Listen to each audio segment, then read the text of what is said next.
Hey everybody, how's it going? So a couple of months back I made a video on how to use Lightroom presets, or should I say how I like to use Lightroom presets. And it was pointed out to me on Twitter by someone I follow that I haven't actually said how to import and export presets, which is a very useful thing to know.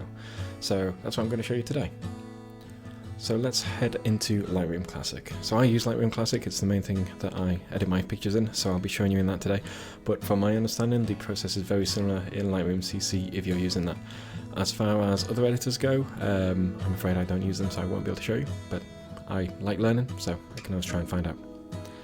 So here I've got an image that I've pre-edited, or already edited, and it's got all of these settings applied that I like: exposure, contrast, color gradient, etc, and so on.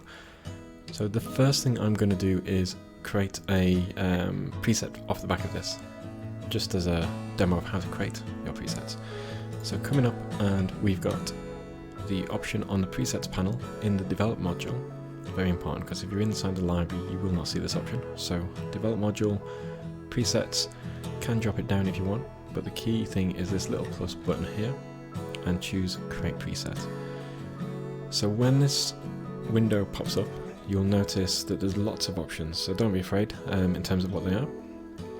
But the main key thing is these settings down here, and what they are is options for what you will be putting inside that preset, or what you will be baking inside that preset. So myself, when I create a preset, I just have the basics and color grading set, and I don't have anything like detail, lens correction, transform. And the reason why I don't have things like that set is simply because they are not necessarily to do with the style of the image, they are more to do with adjustments and fixing things in post-editing. So things like lens correction, you may take a picture with one lens, create a preset off the back of it, and then apply it to another photo which was taken with a completely different lens, and you don't really need lens corrections for that. I do, however, keep post-crop, vignetting and grain because, like I said, they are stylistic choices that I like to bring across images. So now we've got that, and obviously these are going to be different. You might just want to select a few, but it's a key thing of selecting what you think works for you. So creating the preset, let's continue. So I'm going to call this my first preset. And the next option is groups, so you can group your presets together, and this is good for exporting them as one big group, or just knowing where to find them. And generally, if you import a preset pack from someone that you've downloaded on the internet, that will import as a group of presets. And you'll see here I've already got two groups: my base user presets and my S-Lines photography presets. For this tutorial, we're just going to create a new group. I want to call that my first presets. Once that's done, click create, and you'll see your preset appears in the left hand side here. Now obviously hovering over it doesn't do anything, simply because the presets and the changes have already been applied to this image, so we can't see anything at this point. So I'll show a demo soon in terms of what we can do with that, and how we can apply that to other images. But first and foremost, we want to export this pack. We want to export my preset. So you can export individual presets, but personally I usually find it better to export in groups. But if you do want to export the individual, just right click on the preset and choose export. Now what I'm going to do is select the group, right click on that and choose export group. This will get our export saved, our preset saved on our hard drive. And the reason why you would want to do things like this is sharing with friends, or more likely you want to back your presets up. So in the same way you would export your photographs and back them up onto a separate hard drive or in the cloud, likewise you might want to back up your presets.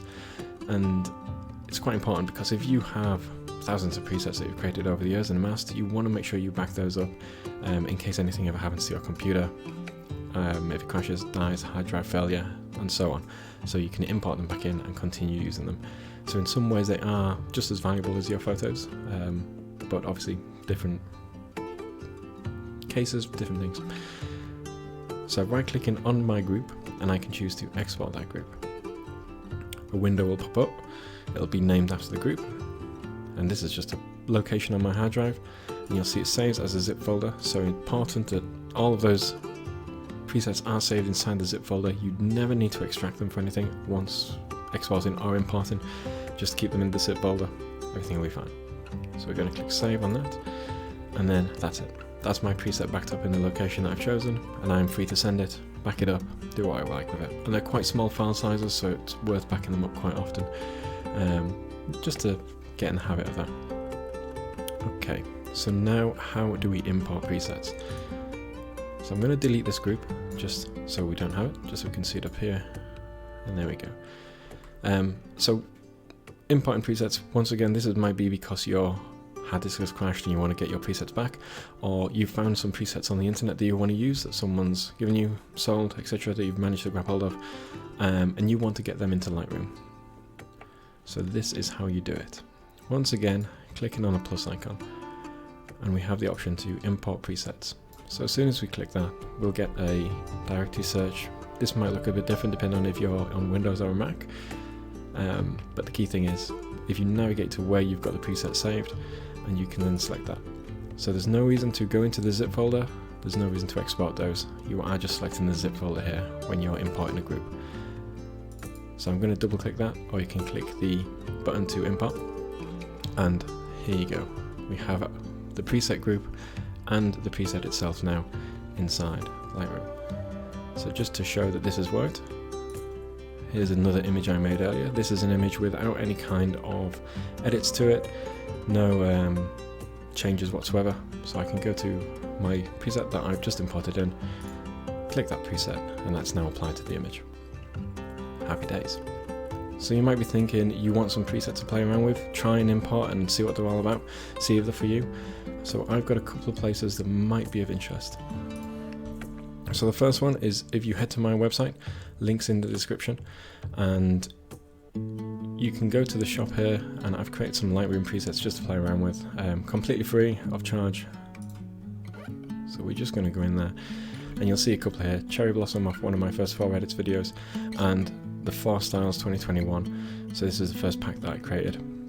Click into that, add to cart, go through the whole process of checking out, and the only thing you'll be asked for during this is your email address, but the price for these is completely free. At the end of it, you'll be given a download link for a zip folder, and you can import that into Lightroom and just see what they're like, have a play around, have some fun, edit some photos. If you want to go a little bit further, I do have a Patreon page, so that's patreon.com/Scott_Lyons, links in the description again, and I've created a point and shoot tier. So for £5 a month, you can continue to get 16 new presets every month, and these presets are created off the back of my 4 Styles videos, if you've ever seen those. So each time I edit a single image, 4 different styles, 4 different presets, and those will be given away as part of this tier every month. So I hope that's been helpful. I hope you know a little bit more about importing and exporting presets and how it could be used, and if it's useful for you. So until next time, enjoy.